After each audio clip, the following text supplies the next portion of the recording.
Hello everyone, welcome to our HR module video. તો આજે આપણે એચઆર મોડ્યુલ વિશે જોવા જઈએ છીએ, જે ઓર્ગેનાઇઝેશનને એક ઇમ્પોર્ટન્ટ પાર્ટ છે. એચઆર મોડ્યુલ કંપનીને એમ્પ્લોયના રિલેટેડ બધા પ્રોસેસ જેવી રીતે કે ઓટોમેટિક કરવા માંગે છે, જેવી રીતે કે એમ્પ્લોયની ડિટેલ્સ, એચઆર લીવ મેનેજમેન્ટ છે, સેલેરી ડિટેલ્સ છે, પછી ડેટા મેન્યુઅલ, અટેન્ડન્સ છે તમારી, એ બધી ડિટેલ્સ આપણે એચઆર મોડ્યુલમાં કરવામાં આવે છે. તો લેટ્સ સ્ટાર્ટ. આપણે એચઆર મોડ્યુલને કેવી રીતે સમજીએ એ હું તમને ડિટેલ્સમાં બતાવીશ. સૌથી પહેલાં તમને એક એચઆર મોડ્યુલનું ડેશબોર્ડ બતાવશે. ડેશબોર્ડમાં શું બતાવશે કે તમને અહીંયા જે યુઝરનું લોગિન છે એ પર્સનનું નામ બતાવશે. અહીંયાથી તમારે કોઈ બી અપડેટ કરવું છે તો બી અહીંયા અપડેટ થઈ જશે. એઝ અ યુઝરનું શું નામ છે, એનું શું ડેઝિગ્નેશન છે. ધેન આવે છે એમ્પ્લોય, કેટલા એક્ટિવ એમ્પ્લોય છે આપણી પાસે ઓન લીવ. જે એમ્પ્લોય લીવ પર હશે અહીંયા તમને લીવ પર અહીંયા ટોટલ કાઉન્ટ મળી જશે. પછી પ્રેઝન્ટ એમ્પ્લોય કેટલા છે એ મળી જશે. અપકમિંગ બર્થડે છે, મેરેજ એનિવર્સરી છે, જોબ એનિવર્સરી છે, એ બધી ડિટેલ્સ તમને અહીંયા મળી જશે. કેટલા એમ્પ્લોય આજે લીવ પર હતા એ બી તમને અહીંયા મળી જશે. હોલિડેઝ કે અપકમિંગ કેટલી હોલિડેઝ છે એ બતાવશે તમને. હવે અહીંયા લીવ બેલેન્સ શું છે કે તમારે અત્યારે કેટલું કરંટ બેલેન્સ છે લીવનું, એ તમને અહીંયાથી જેટલી બી લીવ અસાઇન છે એના અકોર્ડિંગ તમને બતાવશે. હવે નેક્સ્ટ આવીએ કે માસ્ટર ઓપ્શન. તો સૌથી પહેલાં રિલેશનશિપ વિથ એમ્પ્લોય છે. તો જે એમ્પ્લોયના રિલેશન વિથ એમ્પ્લોય એટલે બેઝિકલી કહેવાય છે કે જે નોમિની નેમ્સ છે, તો તમારા જેટલા બી નોમિની નેમ છે એ તમારે વન ટાઈમ અહીંયાથી એડ કરવાના રહેશે. ધેન આવે છે એચઆર ડોક્યુમેન્ટ. એચઆર ડોક્યુમેન્ટ પર ક્લિક કરશો એટલે તમને અહીંયા જેટલા બી એન્ટ્રી કરેલી છે એ બતાવશે. ઇવન કે તમારે એડ કરવું છે, માની લો કે વોટર કાર્ડ એડ કરવું છે તો બી તમે અહીંયા વોટર કાર્ડ એડ કરીને ડાયરેક્ટ સબમિટ કરશો તો ડાયરેક્ટલી અહીંયા ડેટા સેવ થઈ જશે. સેકન્ડ આવે છે માસ્ટર ઓપ્શન. એમ્પ્લોયનું એક એમ્પ્લોય એડ કરવા માટે આટલા માસ્ટર કમ્પલસરી એડ કરવા રિક્વાયર્ડ છે. તો સૌથી પહેલાં છે કંપની માસ્ટર, કે એ એમ્પ્લોય છે જે આપણા કંપનીનો છે કે ઓન કે ક્લાયન્ટનો છે કે વેન્ડર છે. તો એઝ અ વેન્ડરનું છે તો અહીંયાથી એક પ્રમાણે એડ કરવાનું છે. માની લો કે કંપનીનો છે તો કંપનીનો કયો કોડ આપવો છે એ તમને અહીંયાથી એડ થશે. બેઝિકલી અહીંયા મેં એક બે એન્ટ્રી કરેલી છે એટલે તમને ખ્યાલ આવી જશે. સેકન્ડ છે કે કેટેગરીઝ છે. એ એમ્પ્લોયની કેટેગરી શું છે તો અહીંયાથી એક કેટેગરીનું નામ આપેલું છે. અહીંયાથી કેટેગરીનું ડિસ્ક્રિપ્શન એડ કરવું છે તો બી અહીંયાથી તમે ડિસ્ક્રિપ્શન વગેરે એડ કરી શકો છો. ધેન આવે છે ડિપાર્ટમેન્ટ માસ્ટર, કે જે એ એમ્પ્લોય છે એનું ડિપાર્ટમેન્ટ શું છે તો અહીંયાથી એડ કરેલું છે કે સપોર્ટ એન્ડ ટેસ્ટર. એવી રીતે તમારા જેટલા બી તમારા આ ડિપાર્ટમેન્ટ લાઇક ધીસ કે એચઆર છે, પરચેસ ડિપાર્ટમેન્ટ છે, એકાઉન્ટ છે, એ તમે અહીંયાથી એડ કરી શકો છો. ડેઝિગ્નેશન, કે જે એમ્પ્લોય છે એનું શું ડેઝિગ્નેશન છે, આ અહીંયાથી તમે ડેઝિગ્નેશન એકવાર એડ કરી દો. હવે આવે છે લીવ ટાઈપ. જે એમ્પ્લોયને એવરી મંથ જે લીવ મળે છે એનો એક માસ્ટર આપેલો છે, જે માસ્ટર અહીંયાથી ક્રિએટ કરવામાં આવે છે. સૌથી પહેલાં તો લીવ કોડ છે, કે જે આપણે લીવ આપીએ છીએ એનો શું કોડ છે, અહીંયા ડિટેલ્સ છે કે લીવનું શું નામ આપવું છે. હવે ધેન આવે છે કે ઇન કેસ કે કેરી ફોરવર્ડ. જે માની લો કે લીવ તમે લો છો એ એડ નથી કરતા, તમે લીવ એડ નથી કરતા તો એના પૈસા મળવા જોઈએ કે નહીં મળવા જોઈએ એનું ઓપ્શન આપેલું છે. કેરી ફોરવર્ડ, કે જો તમે આ મંથમાં લીવ નથી લીધી તો તમારે કેરી ફોરવર્ડ કરવી છે કે નથી કરવી એ પ્રમાણે તમે અહીંયાથી અપડેટ કરી શકો છો. પછી આવે છે રાઇટ ક્લિક પર તમારે એડિટ કરવું છે કે શું અપડેટ કરવું છે. જેવું એડિટ કરીને ડેટા સેવ કરશો, ચેન્જીસ કરીને તમે અપડેટ કરશો તો ડાયરેક્ટલી ડેટા સેવ થઈ જશે. પછી આવે છે હોલિડે ટાઈપ છે. હોલિડે ટાઈપ્સમાં શું આવે છે કે તમારા જેટલા બી હોલિડેઝ છે એ તમારે વન ટાઈમ એન્ટ્રી કરવાની છે. લાઇક ધીસ ઇન્ડિપેન્ડન્સ ડે છે કે જેટલા બી તમારા એડ કરવાના છે એ તમે વન ટાઈમ એડ કરવાના હોય છે.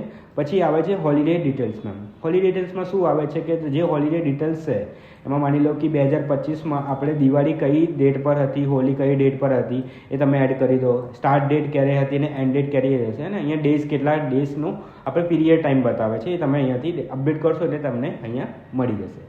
પછી આવે છે મેઇન ઇમ્પોર્ટન્ટ પેજ કે એમ્પ્લોય ડિટેલ્સ. તો એમ્પ્લોય ડિટેલ્સ આપણે એડ કરવા માટે આટલા માસ્ટરની રિક્વાયર્ડ જરૂરી છે. તમે એ એડ કરશો એટલે અહીંયાથી એક પેજ આવશે. હવે આવે છે એમ્પ્લોય લિસ્ટ. તો સૌથી પહેલાં તમને અહીંયા તમારા જેટલા બી એમ્પ્લોયઝ છે એ તમને મળી જશે. અહીંયા તમારા અપ્રૂવ છે, પેન્ડિંગ છે, જે ઓન લીવ છે એ બધા તમને અહીંયાથી મળી જશે. એમ્પ્લોયનું શું નામ છે, એમ્પ્લોયનું કોડ બી અહીંયાથી અપડેટ થઈ જશે. અહીંયા મેઇન ફીચર્સ એ છે કે તમારે એક્સપોર્ટ ઇમ્પોર્ટ, કે માની લો કે 1000થી તમારે વધારે એમ્પ્લોય છે તો તમારે બલ્કમાં અપલોડ કરવા માટે આપેલું છે. તો એક્સેલ ફોર્મેટ અપડેટ કરીને તમે બલ્કમાં બી ઇમ્પોર્ટ કરી શકો છો. ફિલ્ટર્સમાં આપેલું છે કે તમે કંપની વાઇઝ જોઈએ છે એમ્પ્લોય, ક્લાયન્ટ વાઇઝ છે, વેન્ડર વાઇઝ જોઈએ છે, પછી પ્રોજેક્ટ વાઇઝ જોઈએ છે, પ્રોજેક્ટ વાઇઝ બી તમને મળી જશે. કેટેગરી વાઇઝ છે, સબ કેટેગરી વાઇઝ છે, ડેઝિગ્નેશન છે, એમ્પ્લોયના નામથી તમારે સર્ચ કરવું છે. ડાયરેક્ટલી ડેટા સેવ કરીને સબમિટ કરશો તો તમારા જેટલા બી તમે કેટેગરીઝ વાઇઝ, ફિલ્ટર વાઇઝ તમે અપડેટ કરેલું છે તમને ડેટા મળી જશે. એક્શનની અંદર આપેલું છે કે તમારે એક્સપોર્ટ કરવા છે કે શાના કરવા છે, તમે ડાયરેક્ટલી અહીંયાથી એક્સપોર્ટ કરી શકો છો. ધેન આવે છે રાઇટ ક્લિક પર એડિટ કરવું છે, કોઈ એમ્પ્લોયને એડિટ કરવા માટે આપેલું છે. સ્ટેટસ છે, એનું સ્ટેટસમાં 4 ટાઈપ આપેલા છે કે ફૂલ એન્ડ ફાઇનલ છે, ટ્રાન્સફર છે. તો ટ્રાન્સફરમાં આપણે કયા પ્રોજેક્ટમાં કરવું છે, શાના રિલેટેડ કરવું છે, એ ડાયરેક્ટલી તમે અહીંયાથી ડિટેલ્સ એડ કરી શકો છો. પછી ડેઝિગ્નેશન છે, ડીએક્ટિવ કરો છે તો બી અહીંયાથી તમે ડાયરેક્ટલી એક્ટિવ કરી શકો છો, ડીએક્ટિવ કે એક્ટિવ કરી શકો છો. હવે એક એન્ટ્રી લેવલ હું તમને ફોર્મ બતાવું કે કેવી રીતે એડ કરો. સૌથી પહેલાં એડ ન્યૂ કરશો. એડ ન્યૂ કરશો તો એક પોપઅપ આવશે કે તમારે અહીંયાથી પહેલાં એક ફિલઅપ એન્ટ્રીનું કાર્ડ એડ કરવું પડશે કે આધાર કાર્ડ નંબર શું છે. માની લો કે મારો આધાર કાર્ડ નંબર આ છે, અત્યારે મેં એડ કરું છું કે 104635498967. ઓકે, જેવું વેરીફાઈ કરશો એટલે તમને એક ડાયરેક્ટલી એન્ટ્રી લેવલનું પેજ ઓપન થઈ જશે. પેજ ઓપન થયા બાદ અહીંયાથી સૌથી પહેલાં આવશે કે જે એમ્પ્લોયને તમારે ફોટો અપડેટ કરો છે તો બી અહીંયાથી અપડેટ થઈ જશે. અહીંયા 2 ઓપ્શન છે. માની લો કે જે એમ્પ્લોઈઝ છે એમને સેલ્ફી વગેરે પંચ વગેરે મેનેજ કરવું છે તો અહીંયાથી એક એડમિનથી એક યુઝર ક્રિએટ કરવામાં આવે છે તો એ જ યુઝરનો અહીંયા ડ્રોપડાઉન મળી જશે. ઇવન કે ડાયરેક્ટલી તમારે અટેન્ડન્સ થ્રુ એમને જવું છે કે એમને મેનેજ કરવું છે તો બી અહીંયાથી એડ થઈ જશે. અહીંયા ટાઈપ્સ આપેલા છે, મિસ્ટર, મિસેસ કે શું છે, મિડલ નેમ શું આપવું છે, લાસ્ટ નેમ શું અહીંયા અપડેટ કરવું છે, ફાધરનું શું નામ આપેલું છે, મધરનું ફૂલ નામ આપેલું છે, જેન્ડર છે, અહીંયા મેરિડ છે, અનમેરિડ છે, અહીંયા ડેટ ઓફ બર્થ તમારે એડ કરેલું છે, બ્લડ ગ્રુપ છે તમારે અહીંયા એડ કરી દો, એડ્રેસ ગ્રુપ કરેલી છે. જેવી રીતે મેં અહીંયા એક એમ્પ્લોય છે એના બધી ડિટેલ્સ મેં એડ કરેલી છે એટલે તમને ડાયરેક્ટલી ખ્યાલ આવી જશે. અહીંયાથી તમારે એડિટ કરવું છે તો બી તમે ડાયરેક્ટલી અહીંયાથી એડિટ કરી શકો છો તમે.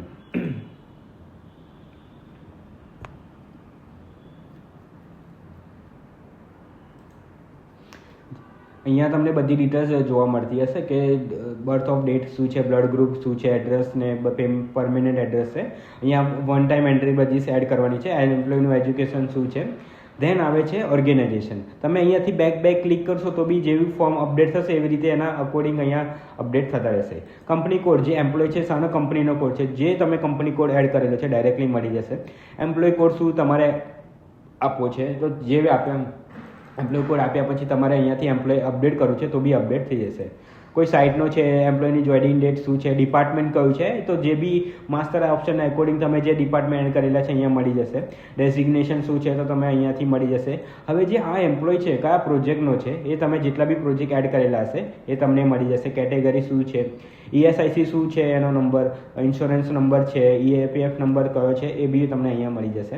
ધેન આવે છે ગો ટુ અહીંયા પેડ લીવ કે તમારી જેટલી બી તમે લીવ એડ કરેલી છે એ તમને અહીંયા મળી જશે. વીક ઓફ કેટલા તમારે કયા ડેઝમાં વીક ઓફ આવે છે, અહીંયા તમારે કેટલી લીવ અસાઇન કરવાની છે. તો પેડ લીવ છે તો તમારે લીવ બેલેન્સ કેટલું છે, કરંટ બેલેન્સ કેટલું આપવું છે, કેટલી એડ કરવી છે, અહીંયા કઈ ડેટનું તમારે ઓપનિંગ એડ કરેલું છે. ઓપનિંગ એડ કર્યા બાદ તમે અહીંયા સેવ પર ક્લિક કરશો એટલે તમારી આટલી આજના ડેટથી તમારે કરંટ લીવ આટલી કાઉન્ટ થઈ જશે. ડોક્યુમેન્ટ્સમાં શું છે કે તમારે જે બી આપણે એડ કરેલા છે આધાર કાર્ડ, પાન કાર્ડ એ મળી જશે. મેન્યુઅલી એડ કરવા માટે અહીંયાથી ટાઈપ આપેલા છે કે તમે વોટર કાર્ડ બી એડ કરેલું છે તો અહીંયા એક માસ્ટર ઓપ્શન આપેલું છે, એના રિલેટેડ જ અહીંયા ડ્રોપડાઉન મળી જશે. અહીંયાથી ડોક્યુમેન્ટ નંબર એડ કરો, અટેચમેન્ટ એડ કરો એટલે ડાયરેક્ટલી સેવ થઈ જશે. પ્રીવિયસ કંપનીની ડિટેલ્સ અહીંયા એડ કરેલી છે કે તમારી પ્રીવિયસ કંપની શું હતી, કંપનીનું એડ્રેસ છે, ડેટ ઓફ જોઈનિંગ, લિવિંગ ક્યારનું હતું, લાસ્ટ સેલેરી કેટલી હતી, બધી ડિટેલ્સ તમને એકવાર એડ કરવાની રહેશે. જેવી રીતે મેં બતાવ્યું હતું એ પ્રમાણે કે જે નોમિનીસ નેમમાં છે એ પ્રમાણે કોનું નામ આપવું છે, વાઇફનું છે તો એમાં એડ્રેસ છે એનું, PF કેટલા ટકા આપવું છે, ESIC છે કેટલું છે, એ બધા ડોક્યુમેન્ટ્સ વગેરે તમે અહીંયા અટેચ કરવા રહેના હશે. હવે આવે છે બેંક ડિટેલ્સ. સો એકવાર અહીંયાથી એડ ન્યૂ કરશો એટલે ડાયરેક્ટલી તમને જે બી બેંક રિલેટેડ IFSC કોડ આવે છે એ વન ટાઈમ ખાલી ગેટ કરવાનો રહેશે. ઓનલી આપણે એકાઉન્ટ નંબરને કન્ફર્મ એકાઉન્ટ નંબરનો એક એડ કરવાનો છે. અહીંયા ડિલીટનો ઓપ્શન આપેલો છે તો તમે ડિલીટ વગેરે બી અહીંયાથી રાઇટ ક્લિક કરીને કરી શકો છો. જેવી રીતે અહીંયા પેન્ડિંગ છે તો જ્યાં સુધી ડેટા અપ્રૂવ નહીં થાય ત્યાં સુધી આ ડેટાના પેન્ડિંગ જ રહેશે. હવે એમ્પ્લોય એડ કર્યા પછી એનું સ્ટેટસ અહીંયા આવી રીતે પેન્ડિંગ જ બતાવશે. પેન્ડિંગના અહીંયા તમારે અહીંયા મેઇન ફીચર્સ એ છે કે તમારે વ્યૂ કરવું છે તો તમારે જે બી ડિટેલ્સ ચેક કરવી છે કે અહીંયાથી વ્યૂ પર એક્શન પર વ્યૂ કરશો એટલે ડાયરેક્ટલી જે બી તમારી એમ્પ્લોયની ડિટેલ્સ છે એ તમને અહીંયા મળી જશે. અહીંયા એમ્પ્લોયનું શું નામ છે, કેટેગરી શું છે અહીંયા મળી જશે. ડોક્યુમેન્ટ છે તો તમારા જે બી એમ્પ્લોયના ડોક્યુમેન્ટ છે એ ડાયરેક્ટલી અહીંયા મળી જશે. પ્રીવિયસ કંપની છે, ફેમિલી નોમિની નેમ છે, બેંક ડિટેલ્સ છે એ તમને અહીંયાથી મળી જશે. ધેન આવે છે PDF ઓપ્શન આવે છે કે તમે જે ડાયરેક્ટલી PDF કરશો તો એમ્પ્લોયનું એક PDF જનરેટ થઈ જશે આવી રીતે.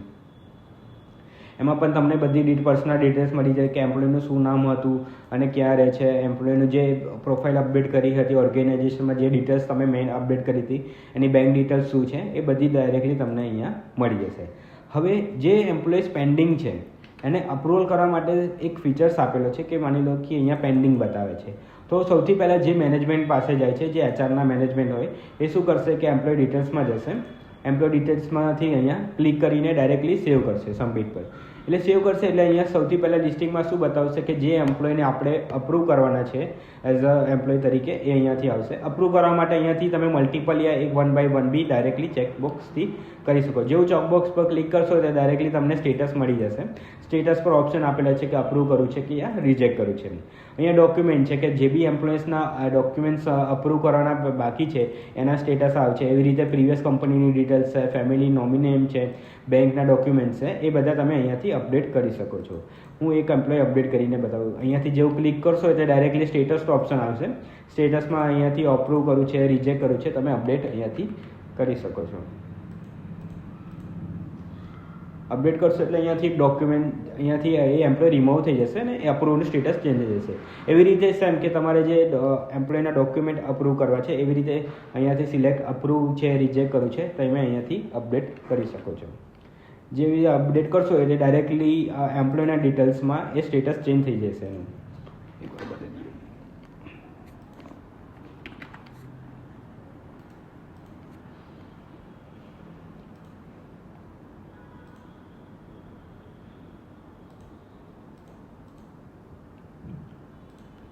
અહીંથી તમારા દેખો ડોક્યુમેન્ટ વગેરે ચેક થઈ જશે. ઇવન કે તમારે અહીંયાથી અટેચમેન્ટ ઓપન બી કરવા છે તો બી ડાયરેક્ટલી તમે અટેચમેન્ટ વગેરે ચેક કરી શકો છો તમે.